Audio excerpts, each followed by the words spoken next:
Сәлеметсіздер ме, құрметті студенттер? Сіздердің назарларыңызға электр жабдығын пайдалану және жөндеу пәні бойынша ішкі электр тораптары және жарықтандыруды жөндеу атты тақырыбын ұсынамын. Бүгінгі тақырыптың негізгі мақсаты цех ішіндегі электр тораптарын пайдалану, сенімді пайдалануды қамтамасыз ету, пайдалану процесін қадағалау болып табылады. Цех ішіндегі электр тораптарын пайдалану кезінде электр сымдары мен кабельдерде қолданылатын электр оқшаулау материалдарының жай-күйі үлкен мәнге ие. Тозаңдану және ластану кезінде электр оқшаулау қасиеттері төмендейді. Электр оқшаулау қасиеттерінің төмендеуі оның механикалық жағынан беріктігі аз болады. Осының салдарынан электр сымдарының мерзімінен бұрын істен шығуына әкелетін электр тесіктері пайда болады. Олардың сенімді пайдалануын қамтамасыз ететін цехшілік электр тораптарының басқа элементті электр байланысы болып табылады. Олар пайдалану кезінде біртіндеп тотығады және әлсірейді. Нәтижесінде контактілердің өтпелі кедергісі артады. Бұл олардың шамадан тыс қызуы мен сапасының төмендеуіне әкеледі.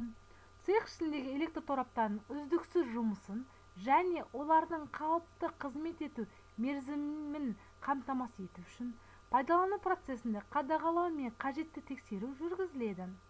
Цех ішіндегі электр тораптарын тексеру негізінен қоршаған ортаға байланысты. Электр тораптарын тексеру мерзімі кәсіпорынның бас энергетигі қолданыстағы техникалық пайдалану ережелеріне сәйкес әрбір кәсіпорынның ерекшеліктеріне ескере отырып бекітеді. Қауіпті орта бар жағдайларда цехшілік электр тораптарын тексеру әдетте 6 айда бір рет, ал қолайсыз ортасы бар үй-жайларда 3 айда бір рет жүргізіледі. Цехшілік тораптарын жөндеу қажеттілігіне қарай тексеру және тексеру нәтижелері негізінде жүргізіледі. Цех ішіндегі электр тораптарын тексеруді қызметкерлерге біліктілік талаптарына сай жүргізуге рұқсат етіледі. Тексеру кезінде электр техникалық ескерту плакаттары мен сондай-ақ кернеудегі электр қондырғыларының бөліктеріне жақындауға тыйым салынады. Егер электр тораптарын тексеру кезінде ақаулар анықталса, бұл туралы тікелей бастыққа хабарлар етеді және пайдалану журналына тиісті жазба жасайды. Цех ішіндегі электр тораптарын тексеру кезінде электр оқшаулаудың сыртқы бөлігінің жалпы жағдайын және онда байқалынатын зақымданулардың болмауы тексеріледі. Электр сымдары мен құрылымдарын бекіту беріктігі, кабельдер мен электр желісінің басқа да элементтер ұстап тұратын тармақталған жерлерде сымдардың тартылуы болмауы. Электр тораптарын тексеру кезінде жерге тұйықталу құрылғыларының жай-күйін және олардағы түйіспелі қосылыстардың сенімділігін тексеру қажет. Цех ішіндегі электр тораптарын тексеру кезінде кезекші электромонтерге автоматтарды қосуға және сынама сақтандырғыштарды кернеуді алмай ауыстыруға рұқсат етіледі. Көрсетілген тексеруден басқа цех ішінде электр торабының жай-күйіне, олардың электр оқшауламасының кедергі шамаларының нүктемелері мен әртүрлі нүктелерде электр кернеуін кезеңдік өлшеу арқылы бақылау жүргізу қажет. Олар кәсіпорындардың нұсқаулығында келтірілген. Әдетте электр тораптарын оқшаулау кедергісінің шамасын тозаң үй-жайларында жылына 2 рет, ал қауіпті ортасы бар үй-жайларында 1 рет тексереді. Цех ішіндегі электр тораптарын күрделі жөндеуден кейін қабылдай отырып, олардың оқшаулауды 1 минут бойы өнеркәсіптік жиіліктегі 1000 вольт кернеумен сынайды.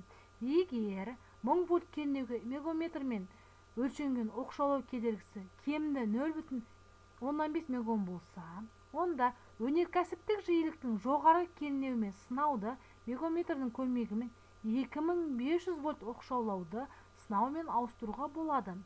0,15 мегом кем оқшаулау кедергісінің шамасы кезінде өнеркәсіптік жиіліктің жоғарғы кернеумен сынау міндетті болып табылады. Цех ішіндегі электр тораптарын пайдалану кезінде өзгеруі мүмкін электр жүктемелері бақылайды. Электр тораптарының шамадан тыс жүктелуі ұзақ уақыт бойы олардың оқшаулауының нашарлауына және жұмыс уақытының қысқаруына алып келеді. Егер жүргізілген тексерулер электр тораптарының артық жүктемелері жүйелі болып табылатынын көрсетсе, онда желілерді түсіру немесе оларды қайта жаңарту шараларын қолдану қажет. Электр желісінің күшеюі кезінде жаңа сымдар мен кабельдердегі тоқтар, олар үшін электр қондырғыларын орнату ережесі орнатылған мәндерден ауыспауын қадағалау қажет. Электр жабдықтарын дұрыс пайдалану үшін электр қабылдағыштарға берілетін кернеу маңызды, өйткені ол тәулік бойы тұрақты болып қала бермейді. Электр энергиясының ең жоғарғы тұтыну сағаттарында электр желілеріндегі кернеу төмендейді, ал ең төменгі тұтыну сағаттарында жоғарылайды. Желідегі кернеудің уақыт ауытқуы басқа да себептерге байланысты болуы мүмкін. Электр қабылдағыштар кернеудің ауытқуы белгілі бір шектеулерден шықпағанша қалыпты жұмыс істейді. Цех ішіндегі электр тораптары үшін мынандай тербелістер рұқсат етіледі. Номиналды кернеудің +5% шегінде, электр қозғалтқыштар үшін +10%-ға дейін, өнеркәсіптік кәсіпорындарда жұмыс жарығының барынша алыстатылған шамдар үшін -2,15-тен +5%-ға дейін.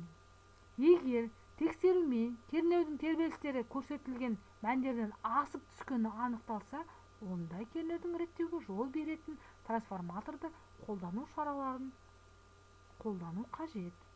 Егер пайдалану кезінде қандай да бір желі бір айдан астам кернеусіз болса, онда оны қосу алдында мұқият қарап, оның оқшаулағышының жай-күйін тексереді.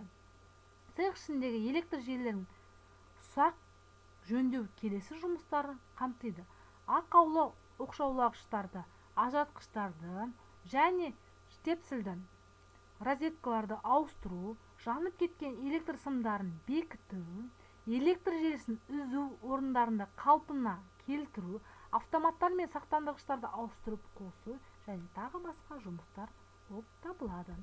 Ағымдағы жөндеу көлемінде мыналар кіреді: цех ішіндегі электр торабының ақаулы учаскелерін жөндеу, оның ішіне құбырларды да қоса бүлінген оқшауламасы бар электр сымдарын ауыстыру, жол берілмейтін үлкен сымы бар сымдарды тарту, барлық тозған элементтерді қалпына келтіруді қоса алғанда, цехшілік электр тораптарын толық қайта жабдықтау күрделі жөндеу мазмұны болып табылады.